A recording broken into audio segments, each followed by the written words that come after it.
Stay still, breathe slow. Hello, Watcher, and welcome to this week's episode of How to Become a Better Photographer with Horizon Zero Dawn. My name is Kev, and joining me to talk shop is a very, very special guest, and his name is Matt. Hello. Hello. Oh, what a lovely intro.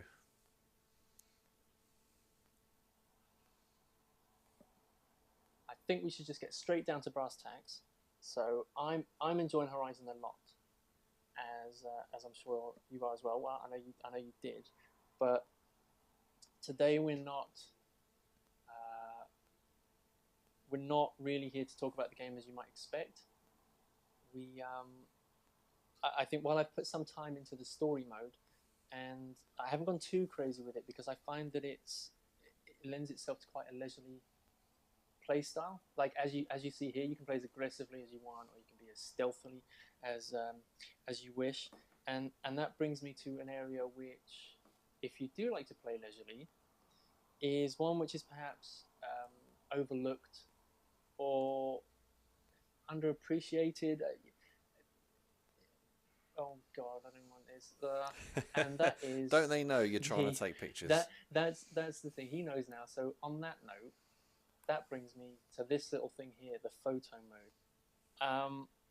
So the reason I say that it's possibly overlooked or underappreciated is because I know of people who would not give it the time of day, but I also know people who enjoy it.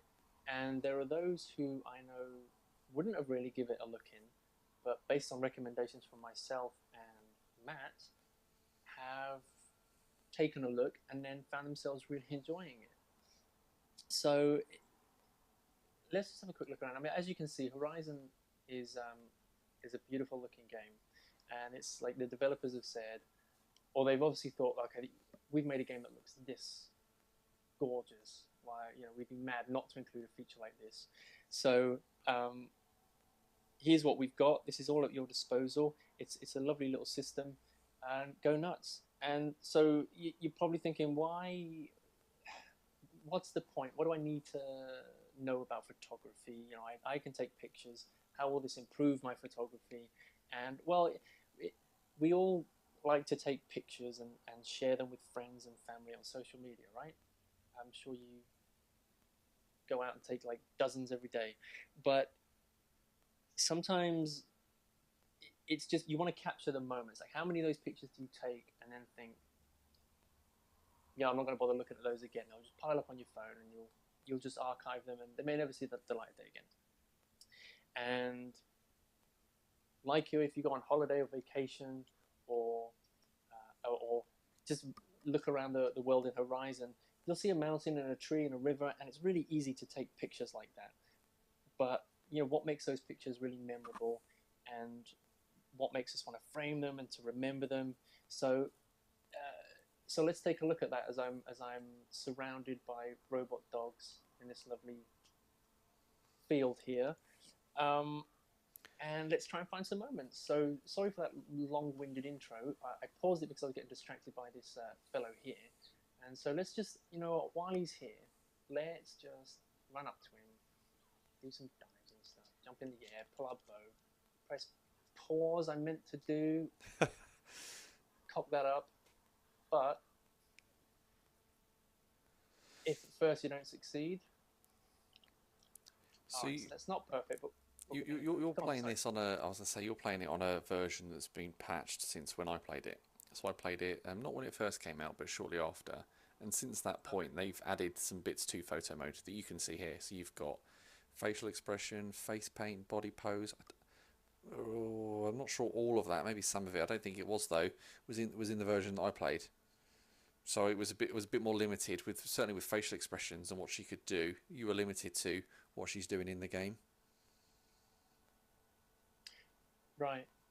Because from where I play, it's you're still limited. I don't quite understand because I picked this up only like a week ago. I mean, in fact, I got this from you, and you're restricted in a sense that you obviously if you're on on a steed, or if you're like in the air like I am now, the body pose isn't a factor and stuff. So I'm Yeah, not yeah, really makes quite sense. sure what you're like now. Now, admittedly, this is for the purpose of tutorial. It's not the best kind of pose. I tried to go something a bit dynamic. If she was pointing at the thing, then maybe there'd be something there. But so let's. What I want to do is I want to take you through the very first step. So you're looking at your field of view here, and your field of view is simply how much information you want in your frame. And for the purpose of this, this shot here, it's not a great shot. You know, we'll work on something else later. This is just for giving you a basic understanding, because I really believe that all the methods here apply to everyday lessons in photography. So if you do find yourself wanting to get into that, and you kind of wondering, well, what is things like field of view, what is depth of field and composition and things, well, maybe this will help out a little bit without trying to come across as too pretentious. All right, so I'm gonna go about there because we're getting that sort of J.J. Abrams lens flare. She's pointing at a flower or something, but anyway, so that's your field of view. View roll. And just on field of view, sorry to go back to that, is it wrong to suggest that field of view and zoom are the same? Because when you were moving it there, it does look like it's zooming in slightly. Would that be an unfair comment? I don't think so. I think for the purposes of this, doing it now, I'm trying to see if it's actually distorting the image, because when you zoom in, I'm wondering, it looks like it's hard to tell if it's actually causing some lens distortion there, or if it's just zooming in. But I think you're probably right in just assuming that that's a zoom. They've just, it's just how they, because some of their other features, like view roll, for example, I mean, that's not really a term you're going to find. This is just like, Is this is angle just Dutch basically camera camera stuff, angle, isn't isn't it? it? I Yeah, guess. this is your. Are you taking a picture perpendicular to the horizon, or are you not? And to what degree?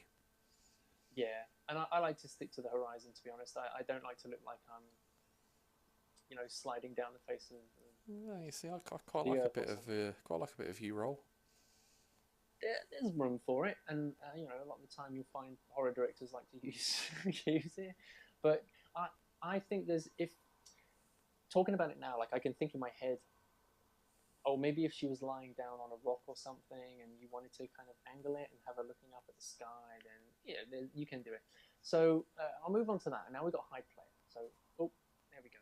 That does, believe it or not, come in handy at times, and we will attach some photos towards the end of this video, so that you get an idea of what I mean by that. So, especially if you're taking pictures with animals and you kind of just want the animal and not to be in the frame, you can get some interesting stuff there. Face paint doesn't apply here, body pose doesn't, but they're both the same thing. Facial expression, well, I mean, unless I'm going to see her from here, and I suppose I could change the image. I mean, why not? We can see her facial expression, and to be honest, there's not a great deal of emotions to get out of it. So we can move on to the next part. Now, this is the piece this is the big one. This is how we control our depth of field. Now, you see when I'm turning that off, we have complete 100% vision on everything. And often when I take photos, and then I share them, and people say to me, oh, how'd you get that lovely creamy background there? What? I mean, I can't do that on my phone. Well, you're not going to be able to do it on every phone. A lot of the modern phones, like the iPhones and your Samsungs and things, you're going to get some really. They do control depth of field quite well. They're quite good apertures on those lenses, and this gives you an option to kind of recreate that here. So what you want to do is your aperture here, the wider it is, the shallower your depth of field. This goes to 1.2. 1.2, if you were going to go out and buy a camera with 1.2 lens, you'd be paying like £1,000 for that lens. These are premium lenses, and I think the developers have done a really good job of kind of replicating that feeling. You'll notice then, as I start from 1.2 and I start going up to 0.4, 2, 2.8, foreground's coming into focus. Now 2.8 is one of my favorite apertures, and that's primarily because it's a really good f-stop for portraiture. So what's? Hang on. So So sorry, I'm going to stop you there. You said f-stop. What does that mean?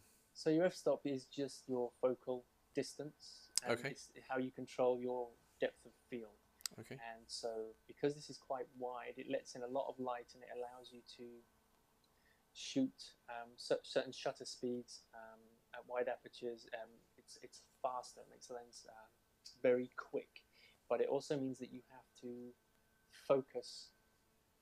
It makes focusing not more difficult, but you have to. For example, if I was shooting a portrait on 2.8, you really need to make sure that you're nailing the focus around the eye level, because it's going to do a lot of blurring around the edges. It's going to trail off. So you got to be careful. If you go down back to here, like 1.2, that's very tricky to take a picture and get your eyes in focus, and your capture that emotion, that kind of emotion that you're after. With this, don't need to worry too much. But as you keep going up, you've got 4, 5, 8. These are typically good for doing your landscape shots, because you don't always want to. If you want to take f22 is going to be like, you want your full landscape. You want a wide mountain shot, a vista view, and you want everything there to be in focus. Sometimes that can be distracting. Like here, for example, you can tell that I just want her to be in focus. I want Aloy to be in focus, and I want to make it clear that she's attacking this fellow here, this bright star here. If I do this, I feel like I start to lose the foreground. I feel they start to blend into the trees. So you can kind of hover around there. F4, kind of get an idea of what's going on there. Now, let's leave that on there. If we move on, you can control your brightness. Now, with this overexposure and brightness, that's one of the kind of like the hardest things to get right when you're taking pictures. So you might find, all right, I'm going to go to, I've been on holiday and I've taken all of these pictures, but I'm either taking pictures of my friends or myself or whoever, and they're like just completely dark while everything else is really bright, and that's typically if you're like just shooting into the sun, and that's in the background, and it's just causing everything else in the foreground to be full of shadow. Or you might find you want to raise the exposure a bit because it's too dark, or there's a number of reasons for that. If you're typically, I like to take pictures on an overcast day. If it's a little bit cloudy, that's good for me, because too much light. If it's too sunny outside, you're typically going to get a lot of blown highlights, and you're going to overexpose your shot, and it's going to be quite difficult to manage. So if you can help it, you want to kind of underexpose a little bit when you're taking pictures in real life, because you can always recover those highlights in post, if you understand. It's like if I did that, you see what I mean? If you've probably all taken a photograph like that, when you get home, you think, oh, you can't recover that. Yeah, it almost looks washed out, doesn't it, as well? Yeah, but you see how it blows out the highlights. That means you have no detail in the image. There's nothing to recover. If you were to underexpose, and never be afraid of underexposing, because if you know a little bit about Photoshop or Lightroom, or you might not even know anything about photography, you can still recover a little bit of your highlights, and just by raising it up. So that's that. I'm going to raise it a little, just to add a little bit of brightness. Colorize. Now, I quite like vibrant on this, but that's none. It's nighttime, and for their nighttime, Gorilla they like this green tint. I'm not sure I'm a big fan of it, but that's what it is. But look at the difference you can do with these colors. So you've got these filters. You've got none. You've got vibrant. You've got black and white. You've got black and white too. Let me just boost that up, because you'll notice you have to be careful. Make sure when you're doing these, if you're going to do black and white, keep your intensity up. So you've got black and white 2, black and white low contrast. this is where it starts to trail off a bit. This is where you start getting into your Instagram territory, and this is where I'm generally not a fan of these. And you'll see what I mean as I go through. You've got sepia. For some reason, a lot of people like using the sepia thing. I'm not a big fan. Pale blue, it can be all right for setting the mood for some scenes. And then you go to your warm glow, your pinks. Cross process, yeah, that's where I kind of just lose all interest. For my money, stick with none, vibrant, your black and whites, and you're good to go. So for this one, I'm going to go vibrant. I'm going to bring it down maybe 1, because I kind of like the cast it's creating in the middle there. You've got just the way the red trails off, and it gets a little bit, if you want to do that. You see how it's losing it? So you see how I go from normal? Yeah, you definitely can see it change. And then it just gives it a little bit of a pop. The next one, time of day. Now, I have an idea, and I want to save this one, because let's do that for another photograph, because you can do some amazing things with time of day. Borders, I don't bother with borders. Look, I don't know why you want any of this. You've got your filters for the 10-year-old girls there. You've got all of this. You got your Instagram crops, but why bother? Keep it on. Small logos, nope. No. And greetings, ignore it. The last one on the list is the vignette. Now the vignette can be quite important depending on the scene. I typically like, let's turn everything off.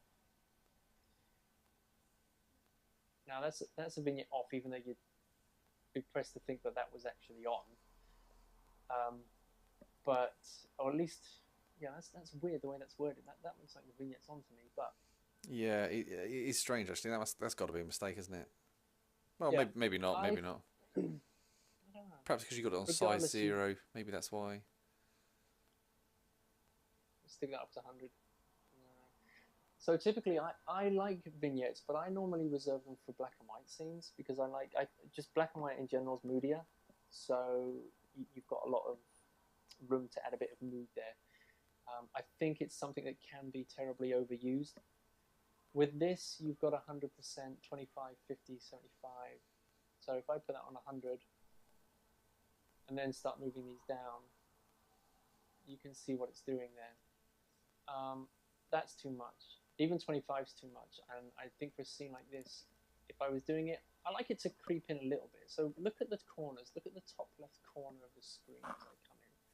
You can just see the vignette creep in there. Oh yeah, it's a really faint kind of shade, isn't it?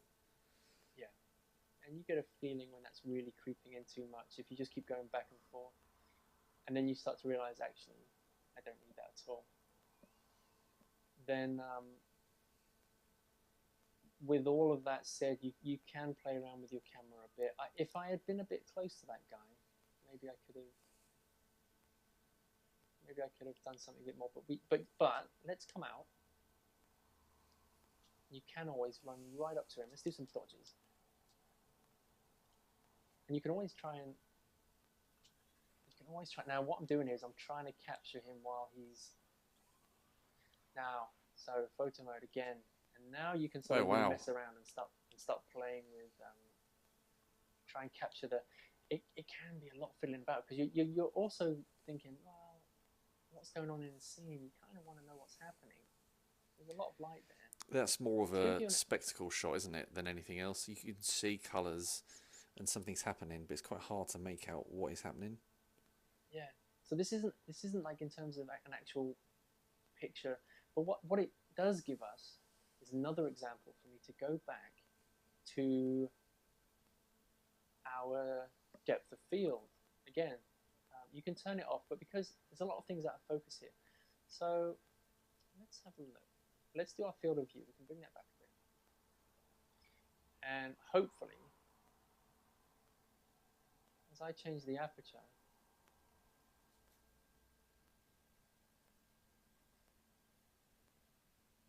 it's not really working that well, because normally you would you can kind of see where nothing, bits of it coming into focus, but when you get this light, this trail off light here, can you kind of see the light in the top there? You see as that comes into focus when I go to F5.6. So this is kind of like, this is like your bokeh. You know, when the light creates these, you see these creamy sort of round circular images in the background. That's kind of what they call bokeh.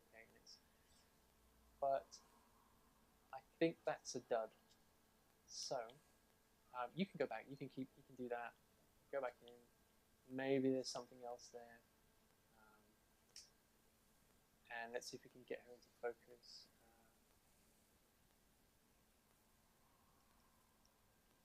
So this is like another example. So you see how I go all the way. She's out of focus, but I want her in focus. I want her to know that we got all this nice lights. The way that the little sparks are rendered are pretty cool. So I'm gonna quit that, and I'm gonna beat him up just to get him out of the way. Because what I wanted to do was do something completely different. Like I said before, you can take some really serene pictures if you want. So here's a good example here. Any questions so far, Matt? How are you, No, I'm learning some stuff actually as well about this, especially about the aperture and things like that, because that's something that I kind of figured it out in order to get a few good shots, but without really knowing exactly what it was, what it meant. Now, he is going to annoy me, so I'm going to kill him quickly. Say quickly. And I should get my health up. I'm doing a very bad job here of staying in the game. Now, I wasn't expecting these guys, so I didn't want to. I had an idea, they got in my way, and now they've got to pay for it. So I'm sorry, viewers, but it's dirty, but we'll get it done. There we go. Right, now, here's a good one. So this is where, let's pick these up. They're in the way. This is always a good shot to do. This is like your pier. I wish he was, I wish I could push them off the pier. That's going to bother my composition there. Or may work. Well, let's try it. You might be and this okay, is where actually. I want to show you the time of day. So I'm gonna sit Aloy there. We're gonna look out to the sky. There we go. Now let's see what we can do. Go into photo mode. Not those games, sorry. So you can see I've already it remembers the last edit that you did. So instead of the field of view, I'm going to pull the camera back. Maybe I would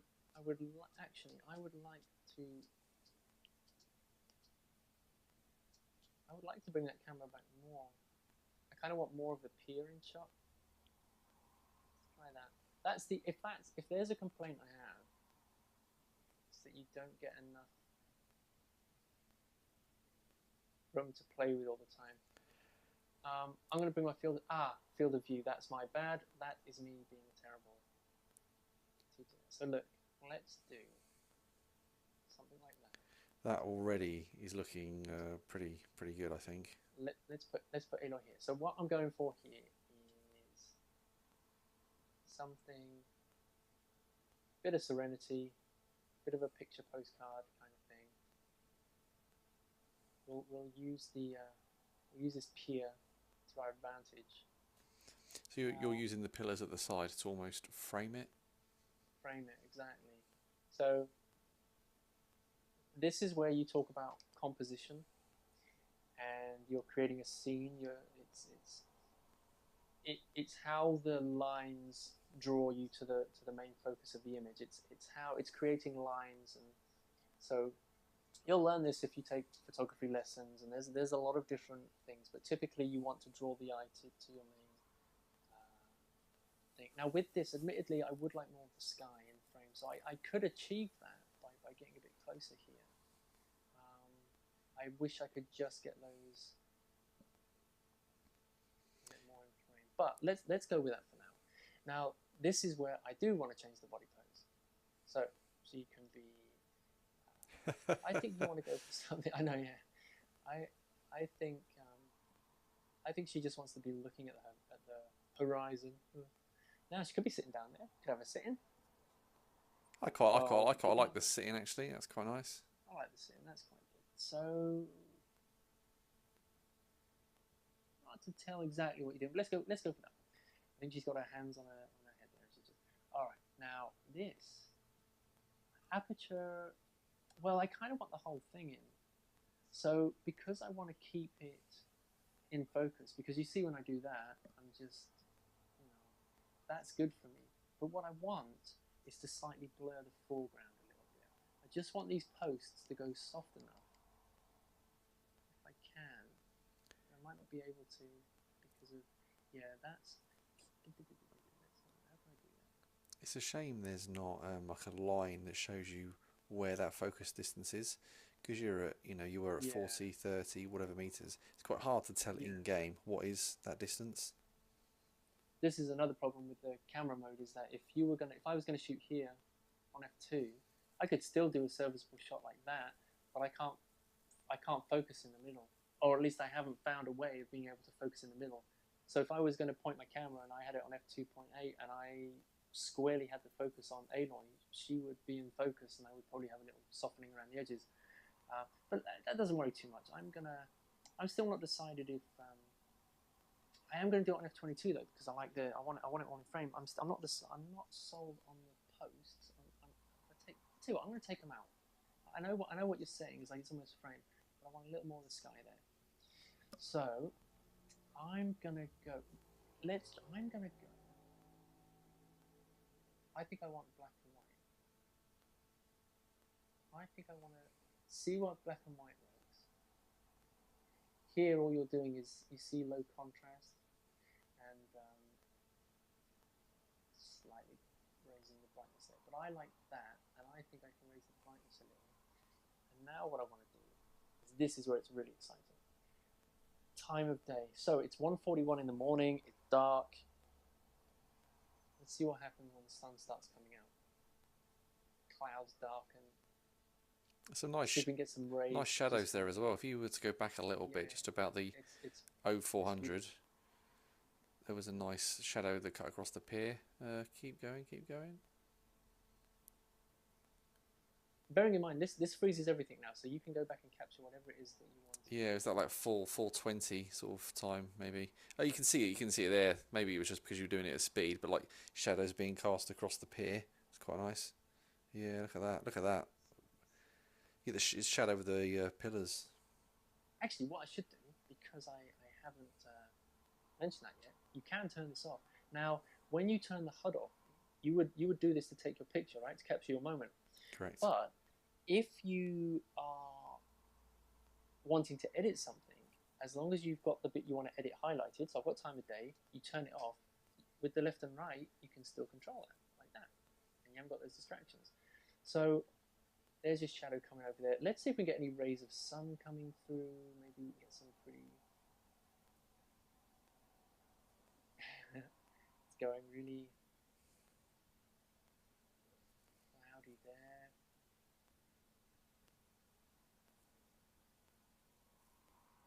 Oh.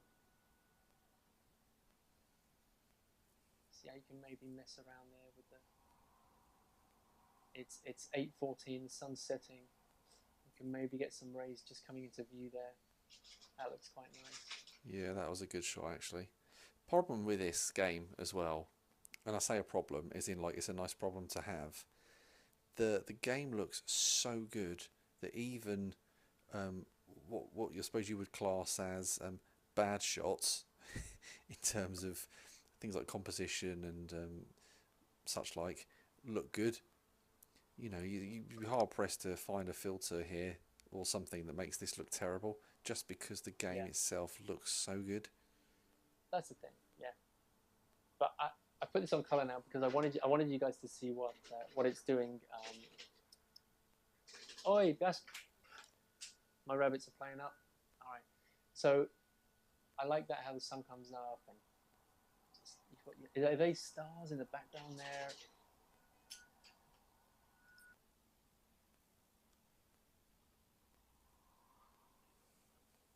yeah, as you go through, I mean, look at that. It's doing all the work for you there. You got your lens flares. You can still turn it if you wanted to, but I don't. That's pretty good actually. Although It's pretty good as it's well. not, it looks nice, but I actually think that having that lens flare kind of ruined the shot a little bit because the lens flare is detracting from the actual image itself. Yeah. Personal preference, though, isn't it? And that's the thing with this as well. It's so subjective. Well, people like. That's the thing. People like all sorts of things, and what doesn't appeal to me might appeal to others. What were we doing on? We weren't on black and white before. I sort of thought that was working quite well. I don't know about yourself. Um, if you have something you'd like to see, I do quite like the. I do quite like the.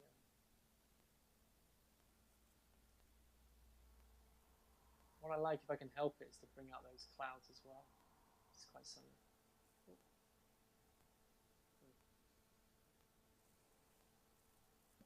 So as you can imagine, I've spent a lot of time messing around with this. I quite like the shadow there. I quite like what that's doing to the pier. Something somewhere around there. It's quite nice. Maybe I can darken this down a little. Maybe here now I can add a vignette, but bring in the one it's so intense, just creeping in there. Maybe that's too much. Anything? Any preferences? I think the intensity off on that, to be honest, like you had it. It just because it's black and white, adding in more black takes away from the natural blacks. Yeah, you're right.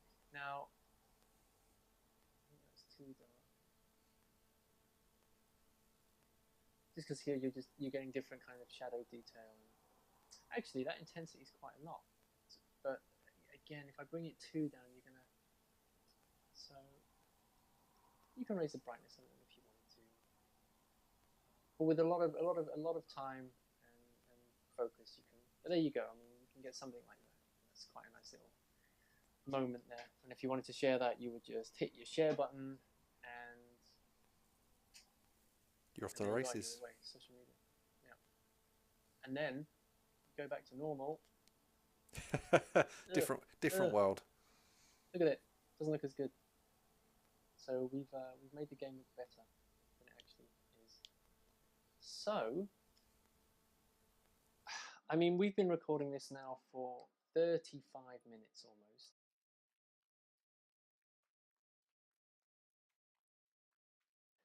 So, I hope that we have taught you a little something. It's hard to get to relay a lot of information in a short amount of time, and some people might scratch their head, some people might still not care whatsoever about this function. But I hope that it's provided some source of information and entertainment. And if anyone watching by some miracle wants to see more of this stuff, then I'm up for doing a Twitch stream or something like that, because we can take requests. If you want to see us riding on the back of a robot horse, shooting at robot blooming giraffes, I'll do it. So yeah. Thanks for joining me, Matt. I hope you liked it. I know I waffled on for quite a bit there. No, it's very good. It's good. I enjoyed it. And maybe we'll do something again soon. But we have spoken about this before, and it's very much a piece of the game that I feel is much more deserving of closer inspection. So well done, Gorilla, as well. Good job on putting this thing in. And I look forward to seeing more. Bye. Bye.